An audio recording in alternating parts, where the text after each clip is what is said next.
foi a linha do tempo?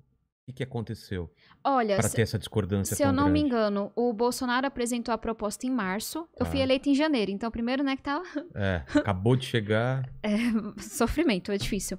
Apresentou em março. Aí o PDT fechou questão sobre a reforma do Bolsonaro e falou, é contra essa reforma. E eu falei, eu também sou contra. Essa reforma é um absurdo, sabe? Ela é muito injusta. De março até julho, a gente foi negociando e mudando o texto. E aí eu posso te dar vários exemplos de conquistas que nós tivemos. Mulheres, aposentadoria rural, BPC para pessoas com deficiência. Aí eu sempre falando pro Ciro, eu falei, ó, Ciro, a reforma mudou. É a reforma que a gente sabia que era necessária. E aí ele ligou pra mim, está no meu depoimento pro Tribunal Eleitoral. E falou, olha, eu não consegui falar com o Lupe, você vai ter que votar contra. Porque naquele momento o Lula estava preso ainda. Tá. Então ele achava que podia herdar os votos da esquerda, do PT, mais a esquerda, né? E aí eu falei, Ciro, eu tô há 4 meses negociando. Tipo, eu não posso, sabe? É minha palavra. As pessoas Você mudaram não o pode voltar texto. atrás. Agora que você pediu mudança, falar, sou Não, contra. agora eu sou contra. E ele falou, não, eu tô falando que é pra você votar contra.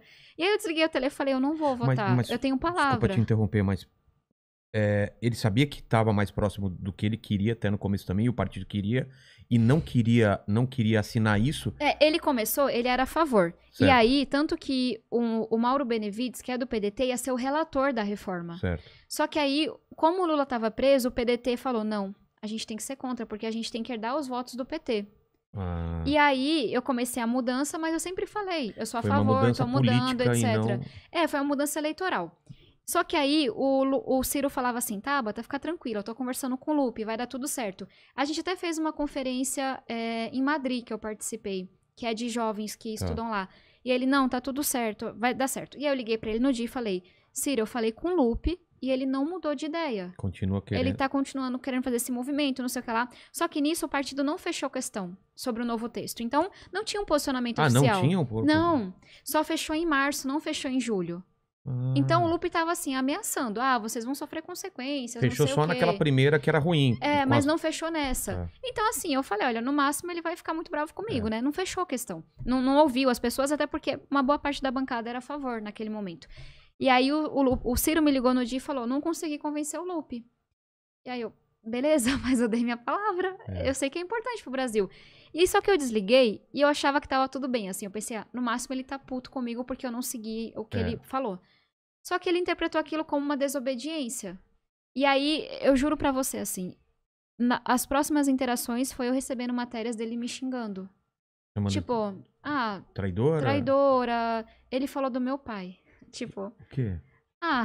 Ele falou que eu tava, tipo, traindo a minha mãe, meu pai, não sei o quê. Com todo respeito, ele não tem ideia de onde a gente vem, sabe? Muito golpe baixo mesmo. Enfim, não quero falar sobre porque foi muito ofensivo. E aí, aconteceu tudo isso, e aí eu nunca mais falei com ele. Só que eu não esperava. Tentou? Não, eu liguei. Não, eu liguei pra ele, expliquei tudo. Quando eu desliguei, não teve nenhum... Ele não falou o que ele ia fazer. Ele começou a ir pra rádio e pra TV me xingar e me ofender. E aí, minha mãe, ela é bem arretada, assim, né? Pra minha mãe, ela simboliza muito isso. Ela falou assim, olha, pode ser presidente a porra que for, na minha casa não entra nunca mais. Porque foi uma ofensa pessoal, ele tinha comido na minha casa, sabe? Ele conhecia a minha história, ele começou a dizer que eu tinha traído a minha história, o que é mentira, sabe? De novo, minha mãe e meu pai, se meu pai estivesse vivo, não foram impactados por essa reforma, assim como boa parte da minha comunidade. E aí foi muito foda. E aí foi a primeira vez que eu comecei a receber ameaças de morte de forma massiva. Militantes do partido diziam que se eu fizesse um evento, iam lá pra acabar com o evento. Foi muito pesado. E aí tem até, enfim, um político grande de esquerda que falou uma coisa que eu achei que fez muito sentido. Eles te trataram como se você tivesse 30 anos de política. Porque assim, 1/3 da bancada votou. Eles ficaram putos porque queriam os votos do PT.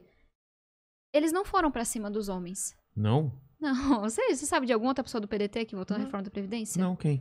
Fala aí alguns nomes. Acho que não, enfim, todo mundo, acho que também não cabe a mim ficar falando o nome de colegas, as pessoas irem lá, marcar, xingar, etc. Quem quiser, porque o pessoal é muito doido. Quem quiser pesquisa, dá pra ver os votos. No Senado também votaram. Foram, mais ou menos? Foram outros 7 votos. Foram poucos, tá. Poucos? 8 votos e só falam do meu voto? Não, eu tô falando, achei que era mais gente que tinha votado. Não, 11 pessoas queriam votar, aí depois que eles ameaçaram, etc, o Ciro não 8 falou votaram. mais de ninguém, só de você? Só de mim. Pode pesquisar. Muitos jornalistas nem sabem que teve outros votos. Pesquisa aí. E aí, foi isso. E aí, foi um inferno. E os outros todos eram mais velhacos da política. Tinham mais tempo de política. Acho que, enfim, um que foi mais conhecido foi a própria senadora Cátia Abreu. Porque, enfim, eu tenho uma ótima relação. Mas não fizeram nada, disseram que era um caso diferente, literalmente. Ele falou isso. E aí eles falaram que ia me expulsar. Aí eu, beleza, me expulsa, porque o que vocês fizeram, sabe, vocês não fecharam questão, vocês estão sendo super machistas. E aí depois eles disseram que iam me fritar só, que eles não tinham coragem de me expulsar, mas que eles iam me tirar dos espaços. Aí eu não podia mais falar pelo partido, eu não podia estar em comissão pelo partido. Foi muito difícil fazer o que eu fiz nesses 2 anos sem partido, assim, foi quase um milagre. E aí eu entrei na justiça. Para expulsar, pode se expulsar ou tem eles que ter um motivo? Eles podem me expulsar. Tem que ter uma justa causa como mandar embora? Não, eu acho que eles podem expulsar. Simplesmente expulsar. Só que eles meio que falaram assim, não quero expulsar. Tipo, não vale a pena, vou só fritar ela aqui. Sabe, acabar... Na cabeça deles, qual é a minha interpretação? É uma menina, um bando de gente, assim, cacique, a gente vai ganhar dela. Só que eles não ganharam de mim. Tipo, você não vem da periferia que eu enfrentei pra ser... Sabe, pra fazer meninice. Eu luto pelas minhas convicções e eu não abri em momento nenhum. E aí, enfim, imagino que eles tenham até repensado o que fizeram, porque eu não era uma menina como eles achavam que eu era. Mas eu falei, cara, eu não vou ficar aqui sendo humilhada. Aí eu entrei na justiça eleitoral pra pedir um mandato. Aí foi julgado. Porque se você fosse expulso, o que aconteceria com você? Não, eu podia ir pra outro partido, mas eles não me expulsaram, eles nunca me expulsaram. Ué, eles só tiraram todo o meu espaço na Câmara. E se você pedisse pra sair, o que aconteceria com você? Não, a justiça tem que dizer que você pode sair. É assim? Uhum, você não pode falar, tô saindo. Quero sair. Não pode. E aí eu entrei na justiça, aí teve a votação, quase unânime, e aí eles pontuaram que o PDT não seguiu o estatuto, não fechou questão, mas também pontuaram que foi violência política de gênero. E foi dado um tratamento a mim que não se deu a mais ninguém. E que nas falas tinha muita fala machista, etc. E que basicamente eles queriam realmente me fritar, acabar com minhas lutas. Mas enfim, passado. Saí, tô bem animada pro futuro. E eu acho que o aprendizado que fica pra mim, mas também pra eles e pra outros, é que, cara, as coisas estão mudando. Fala, sabe? Você tá me chamando, Max? Sim, é que eu pesquisei quem eram os outros 7. Uma coisa que eu achei muito interessante é que quando eu abri a notícia, tá a foto da Tabata gigante. Pau! Tipo, ela é a professor Xavier parece que ela comandou tudo. Diabólica. Líder da quadrilha. A notícia começa, Tabata Amaral, e começa a falar dela. Daí depois... No meio da matéria, pequenininho. Tá lá bem... e os outros 7 e tal. Caramba. Mas isso foi em tudo. Tente achar, assim, com 7. Não existe. Caramba. Enfim, o aprendizado que fica pra mim Mas eu entendi o que você os falou tempos agora. estão mudando. Mulheres jovens também fazem política. Graças a Deus. Tem gente que não vai bater continência. Se tiver um processo democrático, eu sei construir. Agora, por que eu vou seguir uma ordem arbitrária que muda de uma hora pra outra, que não é discutida, que não segue o estatuto?